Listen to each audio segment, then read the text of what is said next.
My mom confidently says things like, I like salads as long as they're not too lettucey because I feed her delusions by chopping up lots of ingredients really tiny to make a salad that she will actually enjoy. This is my Cobb salad, and even though it got over 1 million views since last year, whenever I posted it, I've been really reluctant to make it again for some reason. And today I was reminded the reason is because it is one of the most labor-intensive meals I make, even though it looks really simple. You're simultaneously making a really good chopped salad and basically a full English breakfast chopped into tiny pieces to go with it. So there's going to be 3 types of lettuce as the base. We're using watercress, romaine, and green leaf lettuce. I'm starting with the green leaf, and after thoroughly washing all of my lettuces, I gave it a chop and a spin so it's not watery. Now, this is also going to be the romaine hearts. They're nice and crunchy. Most people use iceberg for a Cobb. Personally, I think that has about as much flavor as a wet paper towel. I might be insulting the paper towels, so I replaced it with romaine. Next up is watercress, which will make you feel like a full-on cow. It looks like grass bundled together with a rubber band. The rubber band is important because you want to make sure you take it off and you don't accidentally think you chop the whole thing up in the salad. Thankfully, I did end up finding it though on the counter, because if it had been in the salad, there was no way I was finding it as small as I chopped all this up. Why is it so hard to clean lettuce? I want it pre-cleaned. Anyways, the thing about a Cobb salad is it is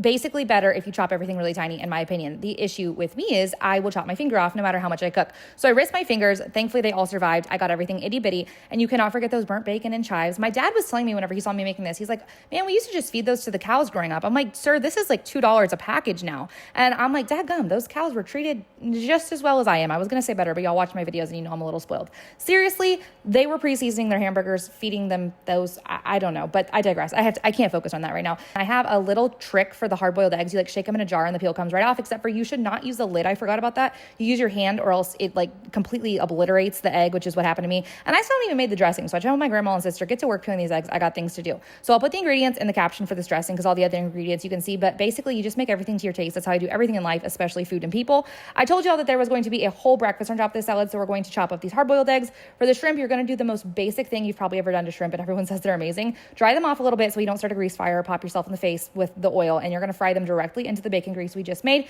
Hit them with some Tony Chachere's move, cook, done. They're delicious. Leave them alone. Now that I have dirtied every bowl in Texas to hold these ingredients, we're just going to dump the ingredients onto our lettuce, so the bowls were completely useless. I accidentally doubled the lettuce, but not all the toppings, so hopefully my lettuce-hating mother does not notice. We'll see. Literally, the only reason I make these cute little stripes is for y'all, because it's all going to get turned like compost with my salad servers, and 3 hours later, we have a salad that takes 3 minutes to eat. It is really delicious, though.